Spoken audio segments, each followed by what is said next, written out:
Sir ఇప్పుడు ఆంధ్రప్రదేశ్లో అంబేద్కర్ రాసిన రాజ్యాంగం నడుస్తుందంటారు. రాజారెడ్డి రాజ్యాంగం నుంచి విముక్తి కలదని చెప్పి టీడీపీ చెప్పింది. సార్ ఈ రాజారెడ్డి రాజ్యాంగం లేదా రెడ్ బుక్ రాజ్యాంగం వీటన్నిటికీ నేను వ్యతిరేకం. ఓకే. జగన్మోహన్ రెడ్డి గారి పరిపాలన ప్రజాస్వామ్యబద్ధంగా భారత రాజ్యాంగం ప్రకారం జరిపిన పరిపాలన. వాళ్ళు ఏదో చేతగాక రాజారెడ్డి రాజ్యాంగం అని పట్టుకొచ్చారు. సో ఇప్పుడు రెడ్ బుక్ వాళ్ళు ఏదో రాసుకున్నంత మాత్రమే అది ఒక డైరీ అనండి. అంటే వైసీపీలో ప్రతి ఒక్క నాయకుడి రెడ్ బుక్ ఉందని చెప్పి లోకేష్ గారు చెప్తారు. ఈ బుక్ లో మీ పేర్లన్నీ ఉన్నాయి. బుక్ అని చెప్పండి అంతవరకు. మీ పేరు కూడా ఉందంటారు ఆ బుక్ లో, రెడ్ బుక్ లో.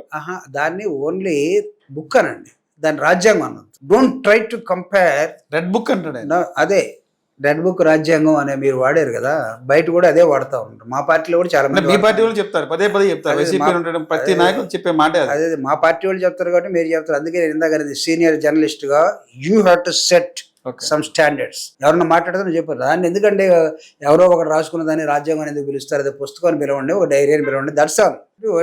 ఒక లేమ్యాన్ లాగా భారత రాజ్యాంగం తోటి మీరు ఎట్లా కంపేర్ చేస్తారు? అసలు అది ఒక రాజ్యాంగం ఏంటిది? అది రేపు ఎవడన్నా నీలాంటి వాడు కోపం వచ్చి మీ పార్టీలో ఉన్న ప్రతి వ్యక్తి వాడే పదం అండి అది. అదే సార్, మీలాంటి నా వ్యక్తిగత అభిప్రాయం. వైసీపీ పార్టీలో ఉన్న ప్రతి ఒక్క వ్యక్తి, మాజీ మంత్రులు కూడా వాడే పదం అది.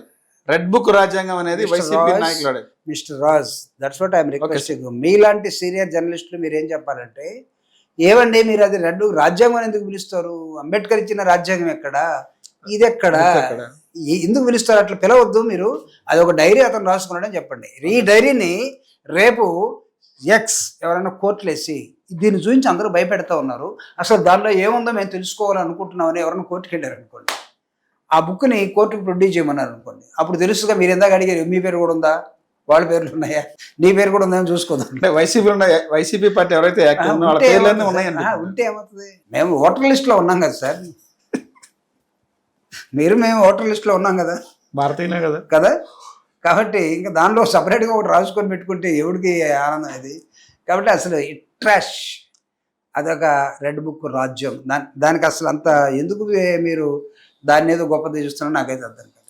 సార్, గత 5 ఏళ్ల పాటు పార్టీలో నెంబర్ 1 ఉన్నటువంటి, నెంబర్ 2 ఉన్నటువంటి నాయకులు ఎవరుతున్నారు? విజయసాయి రెడ్డి గారు. ఎందువల్ల పార్టీ బయటకు వెళ్తుంది జరిగింది? విజయసాయి రెడ్డి గారితో మీకు చాలా సన్నిహిత సంబంధాలు కూడా ఉన్నాయి. నాకు ముందు జగన్ అన్న, తర్వాత అందరితోటి నాకు ఎక్కడ కాంట్రవర్సీ అవుతుంది. మీరు ఆయన్ని అడగండి. అది ఆయన అడగాల్సిన ప్రశ్న. ఆయన బయటికి వెళ్ళేటప్పుడు కూడా జగన్మోహన్ రెడ్డి గారు 10 తరాలు 10 కాలాలు హాయిగా ఉండాలని ఆయన చెప్పిపోవడం జరిగింది. కాబట్టి రేపు ఎప్పుడైనా మీకు ఆయన కనబడితే ఆయన అడగండి అన్నమాట, సార్ మీరు ఎందుకు వెళ్ళారని. That's all. అంటే పార్టీలోకి ఉన్న కింద క్యాడర్ కూడా కొంచెం క్లారిటీ వస్తుంది కదా. ఆల్రెడీ దాన్ని చాలా మంది చెప్పి ఉంటారు, చాలా క్లాసులు జరిగి ఉంటాయి. Now it is not. Sir, పార్టీలో గతంలో అనేక పదవుల నుంచి ఉండే నాయకులు జగన్మోహన్ రెడ్డి గారిని దేవుడు అన్నటువంటి వ్యక్తులు ఈ రోజున ఎందుకు జగన్మోహన్ రెడ్డి తీవ్రంగా వ్యతిరేకిస్తున్నారు? ఎందుకంటే జగన్మోహన్ రెడ్డి గారు ఎవరిని కాదనలేదండి. ఎవరికి అసలు ఎంత చేయకూడదో అంత హెల్ప్ చేసి పెట్టున్నాడు. ఇంకా దానికన్నా మేము చాలా గొప్ప అని మీరు ఊహించుకుంటే, ఆయన ఒక సర్టన్ లెవెల్ దాకే మిమ్మల్ని ఊహించాడు అంతే. దానిలో కూడా మీరు ఏం చేశారో అందరికీ తెలుసు. ఇప్పుడు జగన్మోహన్ రెడ్డి గారి దగ్గర నుంచి పోయిన వాళ్ళు ఏమన్నా మాట్లాడితే, నాకు తెలిసి ఆయన పద్ధతులు నచ్చకపోయిన వాళ్ళు చాలామంది తక్కువ. వాళ్ళు ఏం చెప్తారంటే పక్కన వాళ్ళ ప్రభావం వల్ల లేవని అంటారు. మీరు ఒకవేళ అనుకుంటే వాళ్ళని అనుకోండి. జగన్మోహన్ రెడ్డి గారు చాలా నిర్దిష్టంగా ఎంత గౌరవం ఇవ్వాలో ఒక మనిషికి అంత గౌరవం ఇచ్చాడు. గౌరవాన్ని కాపాడుకోలేకపోతే అది మీ కర్మ. అది పదే ఒక నాడు మాట అయితే ఉందండి. ఆయన సీఎంగా ఉన్నప్పుడు కనీసం వరకు అపాయింట్మెంట్ ఇవ్వని పరిస్థితి లేదు, కనీసం కలవడానికి కూడా అవకాశం లేదని చెప్పారు. ఎందుకు లేదండి? రాష్ట్ర పరిస్థితి చెప్పాలన్నా, మా నియోజకవర్గాల పరిస్థితి చెప్పాలన్నా కనీసం కలిసే అవకాశం లేదు కాదనేది. జగన్మోహన్ రెడ్డి గారు ప్రజల మనిషి సార్, నేను చెప్తున్నా. ఆయన 2011 నుంచి రాజశేఖర రెడ్డి గారు మరణించిన తర్వాత 9 నుంచి ఆయన నిరంతరం 14 దాకా ప్రజల్లోనే ఉన్నాడా? ఓదార్పు యాత్రతో ప్రజల్లోనే ఉన్నాడు. 14 ఎన్నికలు అయిపోయిన తర్వాత ప్రతిపక్షంలోకి వచ్చిన తర్వాత మళ్ళా నీ ప్రజల్లోకి వెళ్ళిపోయాడా? జగన్ ప్రజల్లో ఉన్న మనిషిని మామూలుగా కలవలేదు. 19 నుంచి 24 ముఖ్యమంత్రిగా చాలా పనులు ఉంటాయి సార్. సాక్షాత్ ఎమ్మెల్యేలు చెప్పిన మాట, అధికారం కోల్పోయిన తర్వాత అధికారం కోల్పోయిన చెప్పిన ప్రతి ఒక్క చెప్పే మాట అది. మిమ్మల్ని ఎక్కడో ఉన్న వాళ్ళని తీసుకొచ్చేసి ఎమ్మెల్యేలు చేశాడు. మీరు కొంతమంది పోయిన వాళ్ళు మీ ఆస్తులు కాపాడుకోవడం కోసం మీరు బయటికి వెళ్ళాము, పార్టీలు ఇంకో పార్టీ అధికారంలోకి వచ్చిందా భయపడ్డామని చెప్పండి, అంతవరకు ఒప్పుకుంటాం. అంతేగాని జగన్మోహన్ రెడ్డి గారి వల్ల మేము. ప్రశ్న ఏంటంటే, పార్టీలో ఉన్నటువంటి కొంతమంది కార్యకర్తలకి కొంచెం గ్యాప్ ఉంది. ఏంటంటే పార్టీలో నుంచి మారిన తర్వాత చెప్పే మాటలు ఇది. జగన్మోహన్ రెడ్డి మాలాంటి వ్యక్తులు కూడా అపాయింట్మెంట్ ఇవ్వలేదంటే ప్రతిపక్షం దీన్ని ఏమంటున్నారు? జగన్మోహన్ రెడ్డి ఎవరినే కలవడు, ఎవరిని దగ్గర తీసుకుని మాట్లాడే పరిస్థితి లేదు అనేది బయట ట్రోల్ అవుతుంది అది. ఆయన అసలు కలవకుండా అప్రోచ్ లేకుండా ఉండే వ్యక్తి కదా సార్. నిరంతరం ప్రజల్లో ఉన్న వ్యక్తి. మీకు ఎక్కడెక్కడో ఉన్నవాడిని తీసుకొచ్చి మీరేమన్నా జనంలో ఉండి అంతలా ఉన్నారు, మిమ్మల్ని అందరూ తీసుకొచ్చి ఎమ్మెల్యేలు చేశారు, మంత్రులు చేశాడు కదా.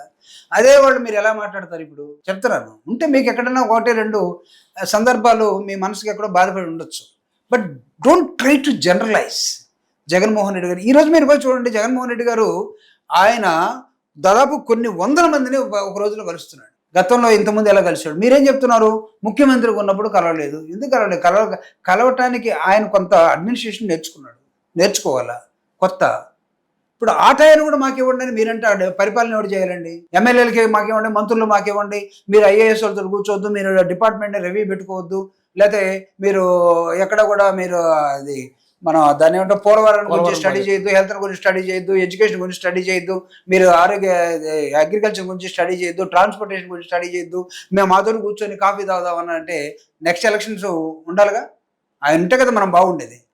ఆయన బాగుండే అధికారంలోకి వస్తే మనందరికీ తల ఒక ఉద్యోగం వస్తుందని చెప్పి పనిచేయాల్సినటువంటి మనుషులు మాతోటి నువ్వు కంటిన్యూస్గా మాట్లాడు, మేము చెప్పిందంతా ఈనో అని అంటే వినడం కాదు. మీ టైం మీకు ఉంటుంది. బట్ డోంట్ ట్రై టు దీన్ని జనరలైజ్ చేసి జగన్ గారు ఎవరిని కలవలేదు ఇది ఎస్టాబ్లిష్ చేయబాకండి. ఎందుకంటే మిగతా రాజకీయ నాయకులు ఈ రాష్ట్రంలో 1952 నుంచి ఇప్పుడు దాకా ఏ రాజకీయ పార్టీ, ఏ నాయకుడు ఎంతమందిని కలిసేవాళ్ళు లిస్ట్ తీయండి. జగన్ని కొన్ని కోట్ల మంది కలిసి ఉంటారండి.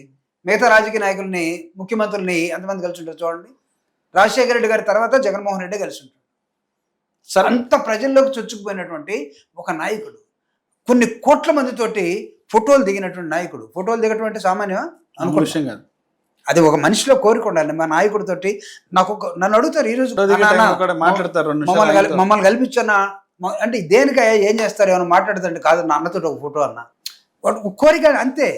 ఎంతమందితోటి అలా అది చూపిస్తూ ఉన్నప్పుడు ఒకవేళ ప్రేమ లేని వ్యక్తిని గురించి మీరు మాట్లాడండి, నేను ఓకే అంట. లేకపోతే తను ఒక మనుషులకు దూరంగా ఉంటాడు, వద్దులే రెస్ట్లో ఉంటాడు అనుకునే వ్యక్తుల గురించి మాట్లాడండి, సర్లే అబ్బా అనుకుంటాం. అరే నిరంతరం ప్రజల పట్ల ప్రేమ, ప్రజలతో కలిసి ఉండి అనేక అంశాల్లో ఆలోచిస్తున్నటువంటి జగన్మోహన్ రెడ్డి గారిని ఆయన మాకు కలవలేదు, మాకు టైం ఇవ్వలేదు. దేనికి టైం ఇవ్వాలండి? మీరు మీ నియోజకవర్గంలో మీరు ఇసుకొంత అమ్మదలుచుకున్నారు, మీకు టైం ఇచ్చి ఆ జాగ్రత్త అమ్మాయి అని చెప్తాను, ఆడ తీస్తానని చెప్తాను. అది చెప్పినందుకు వీళ్ళందరూ కూడా ఈ విధంగా మాట్లాడుతున్నారు. వాళ్ళు చెప్పినట్టు పనులు సరిగా చేసుంటే మీరు అన్నట్టుగా 151 నుంచి 11కి మేము ఎందుకు వచ్చామంటే it's not Jaganmohan Reddy mistake. అంటే ఒక హెడ్గా ఆయన షోల్డర్ చేసుకోవచ్చు, ఓటమైనా గెలిపోయినా నేనే బాధ్యత వస్తున్నా అనొచ్చు. కానీ నీ బాధ్యత లేదా? ప్రజల్లోకి వచ్చిన తర్వాత ప్రజలతోటి అందుబాటులో ఉంటే ఒక ఎమ్మెల్యేని ఈ ఎమ్మెల్యే మాకు వద్దని ఎందుకు అంటారండి? మీరు ఒక ఛానల్లో P4 నా దగ్గరికి వచ్చారు. ఇప్పుడు మీరు S4 P4 అని వచ్చింది. సర్లే అది కూడా పేదరిక నిర్మాణం అనుకుందాం. S4 మీ దగ్గరికి వచ్చారు. S4లో మీదేనా సొంతం? చెప్తున్నా, మీరు పనిచేసేటప్పుడు ఎంత హానెస్ట్గా, ఎంత సిన్సియర్గా మీరు పనిచేస్తారు.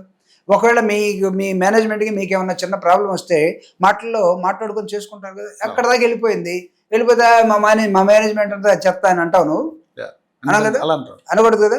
నువ్వు గెలిచిన తర్వాత ఒక ఎమ్మెల్యేగా, ఒక మంత్రిగా ఉన్న తర్వాత వాట్ వాజ్ యువర్ రోల్? అరే ఒక్కసారి జనంలో గెలిచిన తర్వాత ఆ నాయకుడు అదే జనం వీడు మాకు వద్దని ఎందుకు అంటున్నారు? ఎందుకు అనిపించుకుంటున్నారు మీరు? అసలు ఎందుకు అనిపించుకోవడం? ప్రజల్లో ఉంటే అంటారా? మాట రాదు, అసలు రాదు కదా. ప్రజల కోసం మీరు ఉంటే అంటారా?